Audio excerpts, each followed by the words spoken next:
Warga Israel yang terhormat. Kemarin, sebelum dimulainya Syabat, kami mencapai pencapaian bersejarah bagi negara Israel. Setelah negosiasi langsung antara Israel dan Lebanon yang dimediasi oleh Amerika Serikat, kami mencapai sebuah kerangka pemahaman yang memungkinkan kami untuk melangkah menuju akhir konflik. Dan dengan bantuan Tuhan, kami juga berharap di masa depan dapat mencapai kesepakatan damai antara kedua negara. Dalam kerangka pemahaman tersebut, Amerika Serikat dan Lebanon mengakui hak Israel untuk mempertahankan zona keamanan di dalam Lebanon selama itu masih diperlukan demi keamanan kami. Kami akan terus mempertahankan zona tersebut sampai Hizbullah dan organisasi teroris lainnya dilucuti, sampai tidak ada lagi ancaman terhadap Israel yang berasal dari Lebanon. Saya ingin kalian tahu, ini adalah pukulan besar bagi Iran dan Hizbullah. Iran yang telah mencoba memaksa kami mundur dari Lebanon Selatan. Kalian sudah sering mendengar tuntutan-tuntutan itu, dan kalian juga sudah mendengar kekecewaan mereka, serta kritik mereka terhadap kesepakatan mereka dengan Hizbullah. Saya membela kepentingan vital kita dan menentang gagasan bahwa kita akan dipaksa mundur dengan paksa. Dan Lebanon, Israel, serta Amerika Serikat pada dasarnya mengatakan kepada Iran, ini bukan urusanmu. Kalian tidak punya peran apapun di sini. Kalian tidak punya andil apapun, dan tidak ada peran, baik kalian, Hizbullah, maupun organisasi teroris manapun. Israel dan Lebanon telah sepakat pada dua wilayah yang dekat dengan garis kuning yang direkomendasikan oleh pasukan pertahanan Israel, di mana akan ada proyek percontohan untuk melucuti Hizbullah dan menyerahkan kendali wilayah tersebut kepada tentara Lebanon. Saya akan menunjukkan ini kepada kalian di peta. Garis hitam adalah perbatasan internasional kita dengan Lebanon. Garis kuning adalah garis keamanan, atau lebih tepatnya, garis zona keamanan. Dan di sini ada sedikit tambahan yang kami buat dalam beberapa minggu terakhir. Di mana area perkontohan yang sedang kita bicarakan?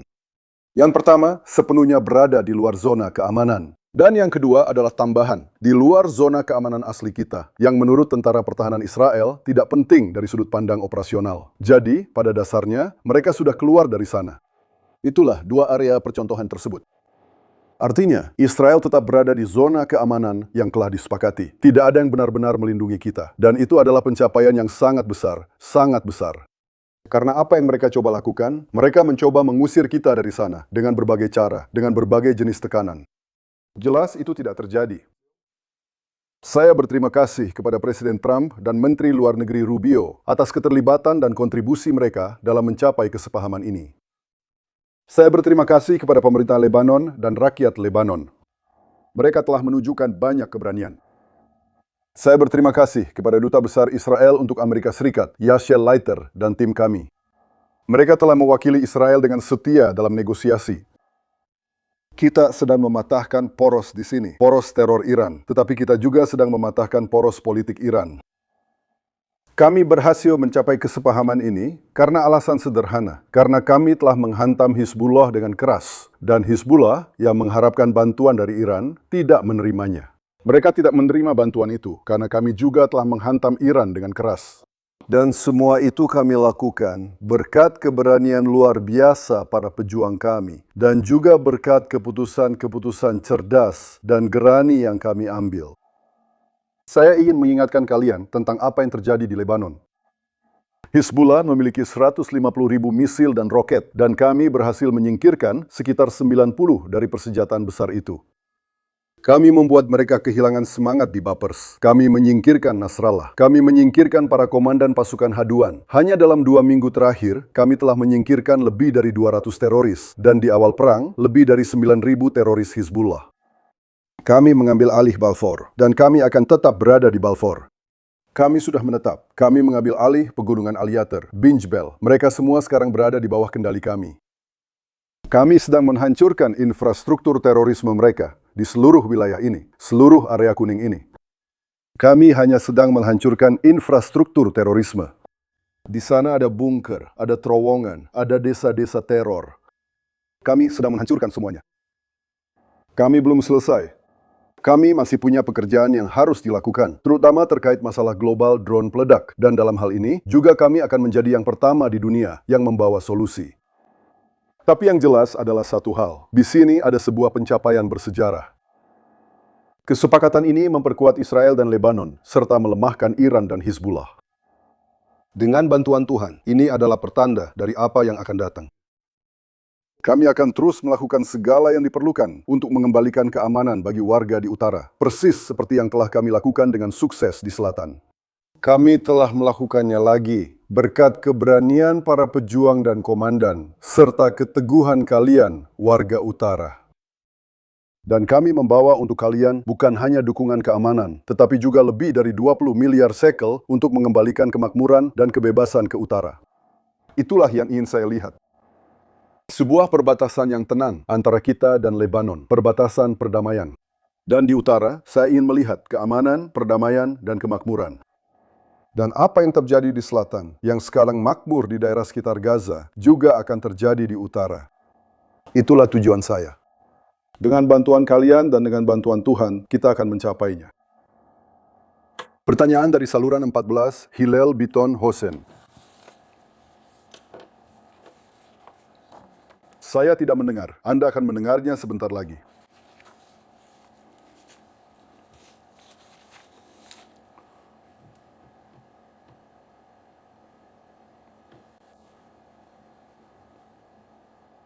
Apakah ada lagi dari saluran 14 di sini? Silakan teruskan. Dan 24, Nadav Elimelech. Halo. Apa kabar, Pak? Seberapa besar kebebasan bertindak yang dimiliki Israel dan sampai sejauh mana kebebasan itu akan dipertahankan menghadapi pelanggaran-pelanggaran yang dilakukan Hizbullah? Dan apakah respons dari Israel akan membahayakan kelanjutan kesepakatan tersebut dari sudut pandang Amerika? Dan dengan izin Anda, Tuan, sebuah pertanyaan politik. Untuk mendapatkan tambahan 3 minggu sebelum pembubaran Knesset, apakah Anda berencana mengajukan legislasi yang menyelesaikan masalah ultra-ortodoks melalui Undang-Undang Studi Taurat? Kita telah melihat minggu ini betapa masyarakat Israel sangat terpecah mengenai hal ini terkait dengan misi nasional dan peta para pejuang yang Anda paparkan selain krisis tenaga kerja di pasukan pertahanan Israel. Kebebasan bertindak kami untuk menetralkan semua ancaman yang membahayakan tentara IDF. Itu adalah pedoman yang jelas. Saya bilang, Saya mengulanginya dan berkata, jika kalian melihat bahaya, bertindaklah. Bukan hanya hak untuk bertindak, tapi juga kewajiban untuk bertindak terhadap ancaman langsung. Ketika muncul pertanyaan, apakah ini ada atau tidak? Saya mengumpulkan Menteri Pertahanan, Kepala Staf, dan berkata, mari kita keluarkan lagi klarifikasi, penjelasan, dan penegasan. Kalian, para tentara IDF, bertindak melawan ancaman apapun yang membahayakan nyawa dan keamanan kalian. Dan seperti yang saya katakan, dalam 2 minggu terakhir, di bawah pedoman ini, kami telah menumpas 200 teroris. Dan bisa saya katakan, ancamannya tidak selalu yang langsung. Misalnya yang paling dekat dengan kalian. Misalnya kemarin sebagai contoh, benar? Ada ancaman potensial yang lebih jauh dari para prajurit kami, tanpa risiko langsung. Tapi mereka melihat 7 teroris masuk ke sebuah rumah yang jauh. Dan mereka belum menembaki para teroris itu. Juga belum sempat mengatur strategi. Tapi rumah itu berhasil dinetralisir. Dan ke-7 teroris itu tewas. Pedoman kami adalah bertindak terhadap ancaman. Dan saya ingatkan kepada Anda, bahwa kami juga melakukan satu hal lagi. Kami terus-menerus menghancurkan, seperti yang sudah saya katakan, infrastruktur terorisme di dalam wilayah. Bunker-bunker, terowongan-terowongan, posisi-posisi di atas dan di bawah tanah, yang juga bisa membahayakan pasukan kami. Sekarang, terkait pertanyaan kedua Anda, saya rasa ada kekuatan di antara kita yang ingin membawa. Langkah selanjutnya, mereka ingin memperburuk dan memperdalam kesalahpahaman, ketidaksepakatan, atau perpecahan di antara kita. Dan saya rasa itu adalah kesalahan yang sangat besar. Kita perlu melakukan segala upaya untuk menyelesaikan masalah internal kita dengan pemahaman dan konsensus yang luas. Karena kita memiliki musuh di luar sana, dan mereka pasti sedang menunggu kita memulai perang saudara. Dan saya katakan, seperti yang dikatakan Menachem Begin, perang saudara tidak akan pernah terjadi lagi. Kamu tidak akan ada di sini.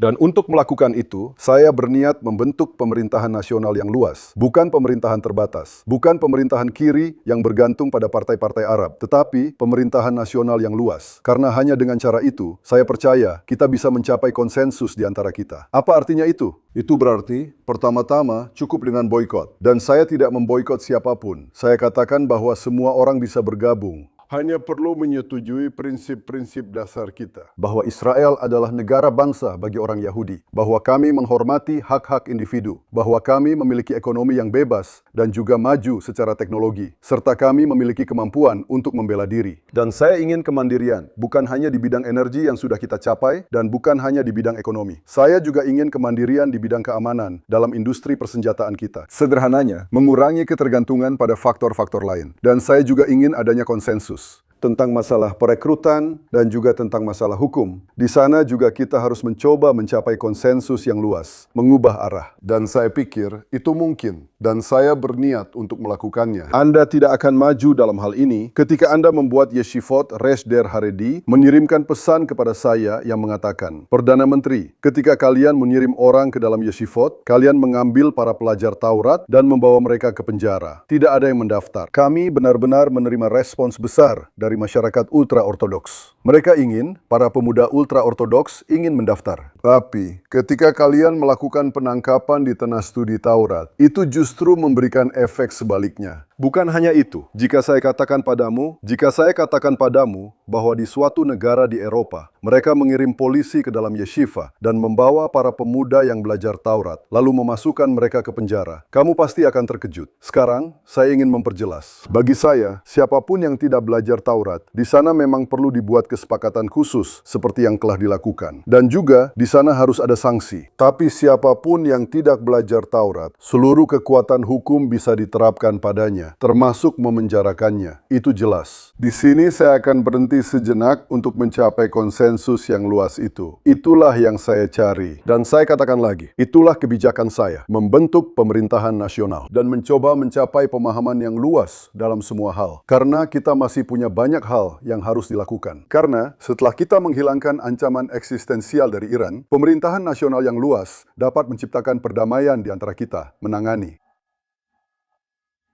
Memetik hasil dari kemenangan kita melalui kesepakatan diplomatik seperti yang sedang kita lakukan dengan Lebanon. Dan masih ada beberapa lagi yang sedang dalam proses. Sesederhana itu. Ini memberi kita kemampuan untuk melakukan apa yang saya janjikan pada hari kedua perang, yaitu mengubah sepenuhnya wajah Timur Tengah. Dan itulah yang sedang kita lakukan sekarang. Kami kembali ke saluran 14 Zeriharu. Kami tidak mendengar. Selamat malam, Perdana Menteri. Saya ingin bertanya, bagaimana Anda akan bertindak menghadapi pelanggaran yang dilakukan oleh Hizbullah yang akan mencoba melanggar kesepakatan ini untuk menjatuhkannya? Dan jaminan apa yang Anda terima, baik dari pemerintah Lebanon maupun dari Amerika Serikat? Apakah mereka benar-benar akan berhasil menarik Hizbullah dari wilayah tersebut? Baik, kami sudah punya rekam jejak. Kami sedang bergerak maju dengan sangat kuat. Kami menyerang mereka begitu mereka melanggar. Begitu mereka mencoba melanggar atau menembaki pasukan kami. Kami bertindak dengan intensitas tinggi dan itulah keamanan terbesar. Keamanan ada pada pasukan kami, pada tindakan pasukan kami, dan itu adalah... Itulah yang sedang kami lakukan. Pemerintah Lebanon, mereka masih punya jalan yang harus ditempuh. Mereka masih punya jalan yang harus ditempuh. Ini bukan hal yang sepele, tapi mereka sudah melakukan sesuatu. Fakta sederhana bahwa mereka menandatangani perjanjian ini sekarang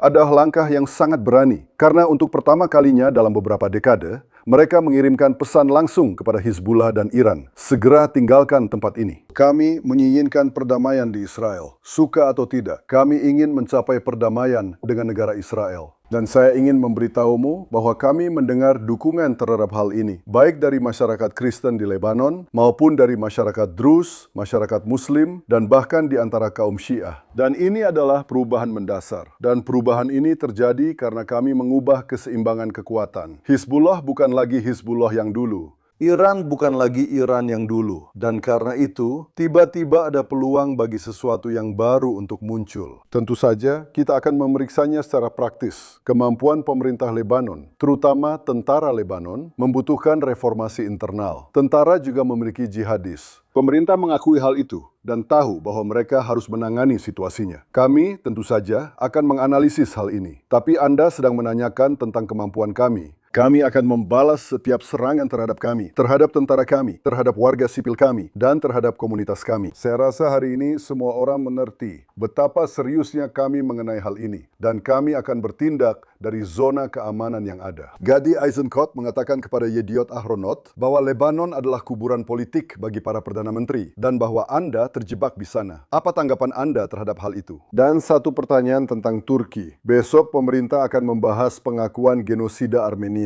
Apa yang telah terjadi sampai hari ini? Apakah Anda memblokir hal itu? Kali ini Anda.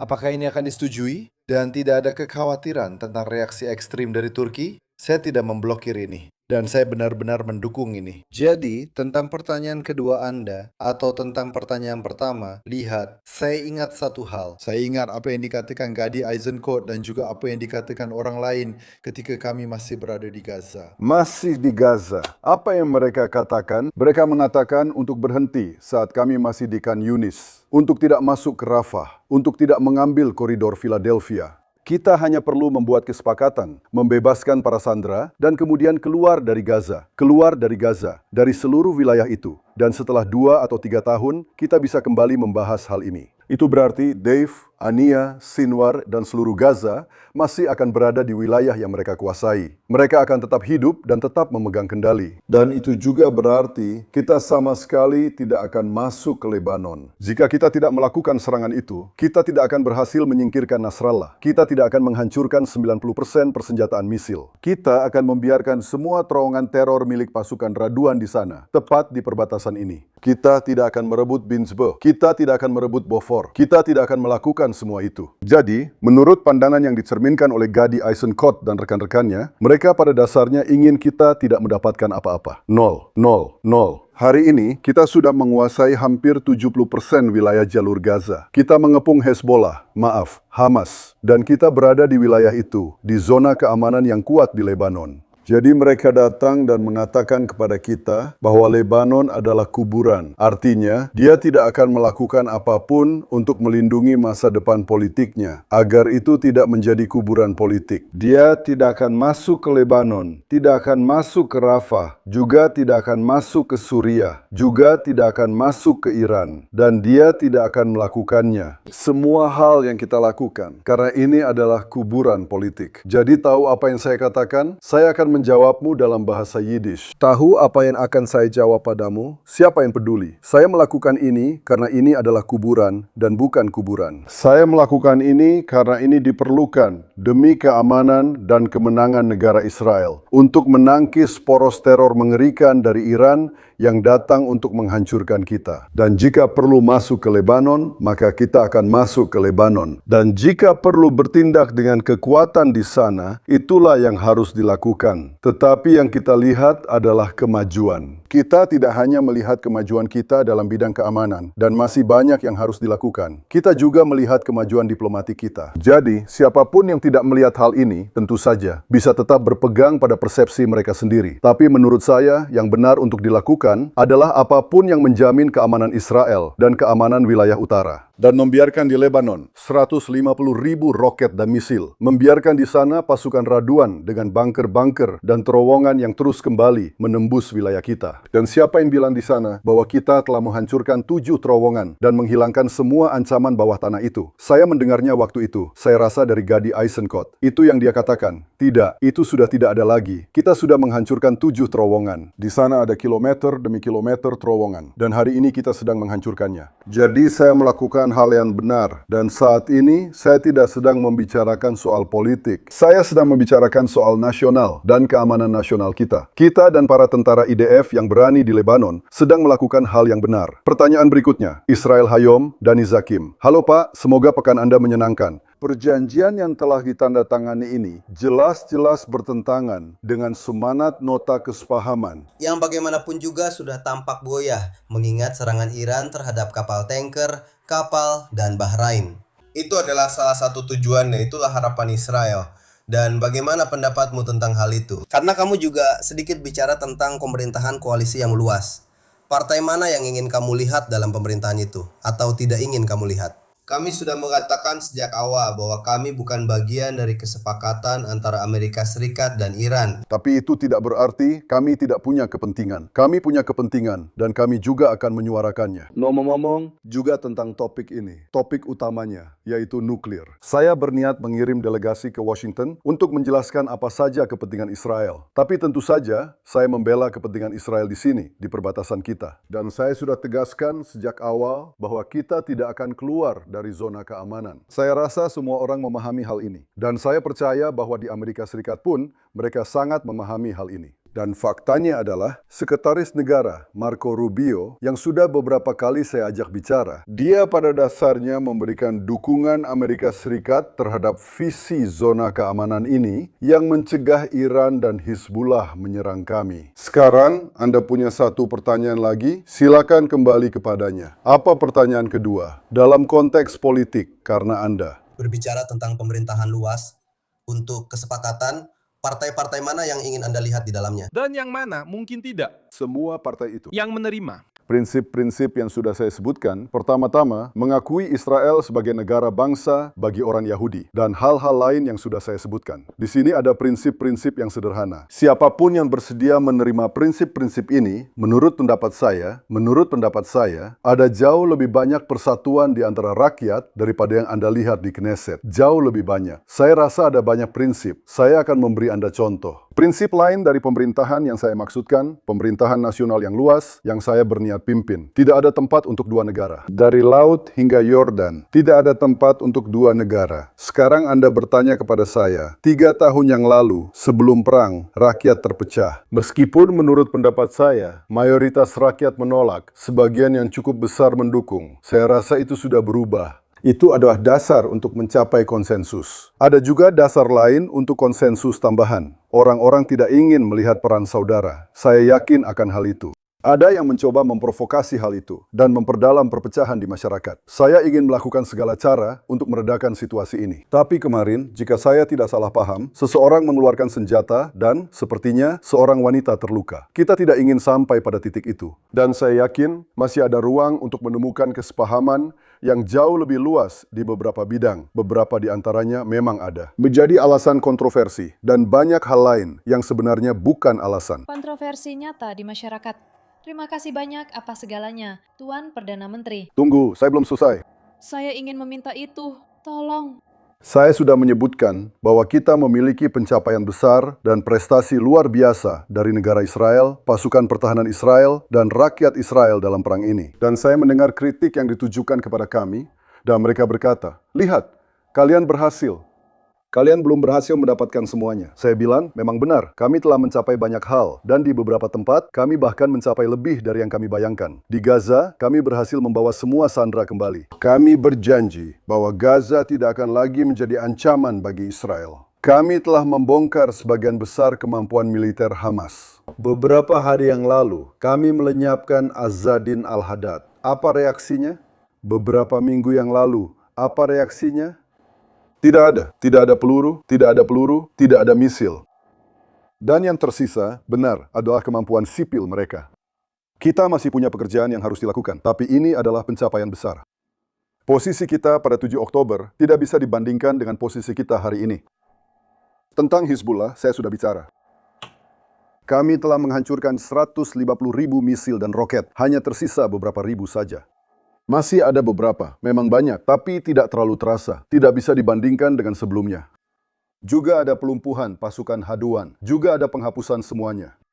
Garis SHL, HSHL, HBV dalam kejahatan dan terowongan teror di sepanjang perbatasan, serta semua yang telah kami lakukan dalam mengeliminasi ribuan teroris, itu adalah sesuatu yang tidak bisa dibandingkan. Hal yang sama juga berlaku untuk Iran. Kami mengatakan bahwa kami akan menyingkirkan ancaman nuklir langsung, dan kami telah melakukannya. Ancaman dari ribuan rudal balistik, kami juga telah melakukannya. Kami telah menyingkirkan mereka, mengurangi kemampuan mereka untuk memproduksi itu. Dan kami juga menciptakan kemampuan agar pada akhirnya rakyat Iran bisa melakukannya. Saya percaya itu akan terjadi, bahwa rakyat akan menjatuhkan rezim ini. Itu tidak akan terjadi dalam semalam. Hari ini ada protes di Iran, hari ini. Jadi, itu adalah pencapaian besar. Sekarang, jika seseorang datang dan memberitahumu, seseorang yang dulu bersedia berhenti di Khan Yunis, dan semua hal ini bahkan tidak akan tercapai, lalu mereka datang dan memberitahumu, kami yang dulu bersedia puas dengan 0%, lalu datang mengkritik, tentang fakta bahwa pemerintahmu tidak mencapai 100%. Kalian hanya berhasil 80% atau 90%. Itu lelucon. Itu sama sekali tidak serius. Saya rasa sebagian besar rakyat memahami bahwa ada pencapaian besar di sini yang harus kita jaga, bahwa kita masih punya tantangan dan kita harus menghadapinya bersama-sama. Dan karena itu, saya kembali mengatakan, yang perlu saya lakukan sebenarnya adalah menyatukan kekuatan, membentuk pemerintahan nasional yang luas, dan menghadapi tantangan yang tersisa serta maju, memanfaatkan dan menggunakan semua peluang besar yang ada di depan kita. Terima kasih banyak kepada Bapak Perdana Menteri. Terima kasih banyak. Terima kasih banyak telah menonton video ini sampai akhir. Dukung proyek kami dan berkontribusilah secara finansial melalui kunci Pix yang muncul di layar Anda. Kami adalah saluran independen, fokus untuk menjaga Anda tetap mendapatkan informasi dengan kebenaran. Kontribusi Anda membantu kami untuk terus bertahan.